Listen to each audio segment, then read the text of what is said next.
Dalam gemerlap kota metropolitan, terdapat sebuah perusahaan besar yang bergerak di bidang jasa. Perusahaan ini memiliki ribuan karyawan dan dikenal sebagai salah satu yang terbaik dalam industrinya. Di balik kesuksesan ini, ada seorang bos bernama Arman. Ia adalah pendiri sekaligus CEO perusahaan tersebut. Namun meski perusahaannya terus berkembang, Pak Arman merasa ada sesuatu yang hilang. Ia ingin memahami kehidupan karyawannya lebih dalam, bukan hanya melalui laporan, tetapi melalui pengalaman langsung. Pak Arman seringkali merenungkan apakah para karyawan di lapangan benar-benar merasa dihargai. Ia ingin memastikan bahwa nilai-nilai perusahaan tidak hanya tertulis dalam buku panduan, tetapi juga dirasakan oleh semua orang dari manajemen hingga staf di tingkat paling bawah.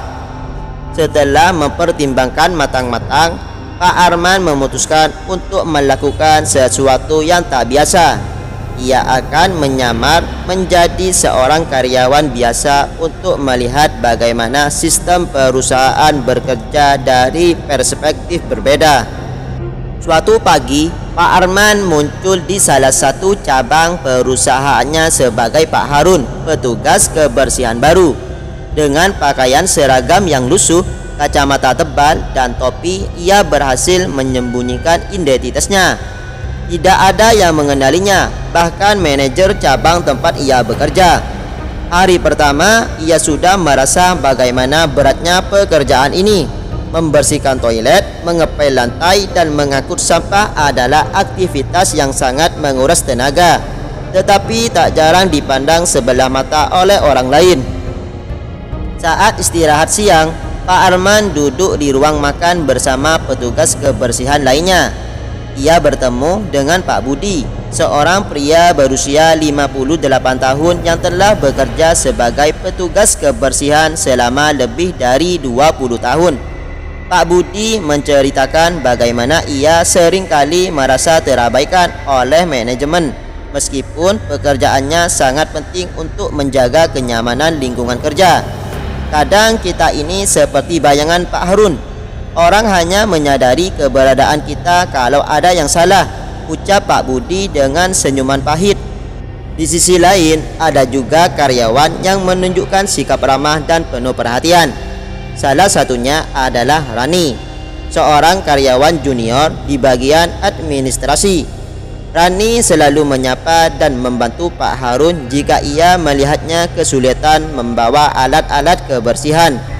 Sikapnya yang tulus dan rendah hati memberikan harapan bagi Pak Arman bahwa masih ada orang-orang yang peduli terhadap sesama, meskipun berbeda posisi.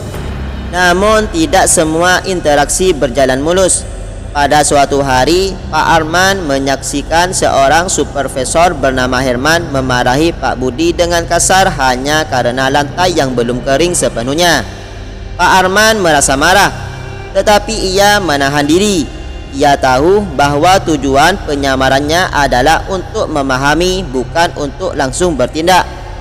Selama 1 bulan penuh, Pak Arman mencatat sebagai hal. Ia menemukan banyak ketidakseimbangan dalam perlakuan antar karyawan, terutama di level bawah. Ia juga menyadari bahwa beberapa kebijakan perusahaan tidak diterapkan dengan benar di lapangan. Lebih dari itu, ia melihat potensi besar dari karyawan seperti Rani yang memiliki kemampuan luar biasa tetapi belum diberi kesempatan untuk berkembang. Setelah menyelesaikan penyamarannya, Pak Arman mengadakan rapat besar di kantor pusat. Semua karyawan dari berbagai cabang dikumpulkan dalam acara tersebut. Ketika ia mengungkapkan identitasnya yang sebenarnya, ruangan dipenuhi keheningan. Banyak yang terkejut bahwa CEO mereka selama ini bekerja sebagai petugas kebersihan. Pak Arman kemudian membagikan pengalaman pribadinya, termasuk pelajaran berharga yang ia dapatkan. Saya belajar bahwa setiap pekerjaan di perusahaan ini, sekecil apapun, adalah bagian penting dari kesuksesan kita. Tanpa Pak Budi dan rekan-rekan lainnya, kantor ini tidak akan nyaman. Tanpa Rani dan karyawan seperti dia, kita tidak akan punya semangat kolaborasi. Oleh karena itu, saya memutuskan untuk membuat beberapa perubahan besar, ujar Pak Arman.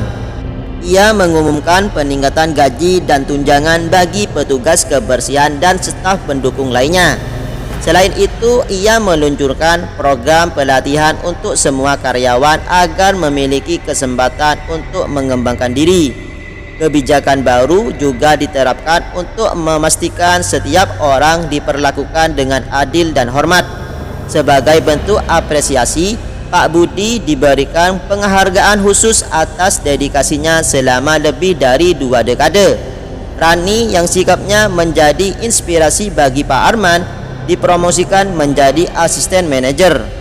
Pak Arman menutup acara dengan sebuah pesan yang menggugah. Kesuksesan tidak hanya diukur dari keuntungan atau prestasi, tetapi dari seberapa baik kita memperlakukan satu sama lain. Saya berharap kita semua bisa belajar untuk lebih menghargai peran orang lain, sekecil apapun itu. Pesan moral, kisah ini mengajarkan bahwa setiap pekerjaan, sekecil apapun, memiliki peran penting dalam sebuah sistem. Kepemimpinan yang baik adalah kepemimpinan yang memahami dan menghargai semua level dalam organisasi. Menghormati dan menghargai orang lain tanpa memandang posisi atau jabatan adalah kunci untuk menciptakan lingkungan kerja yang harmonis dan produktif. Kepedulian yang tulus terhadap sesama dapat membawa perubahan besar dan menciptakan kebahagiaan bersama.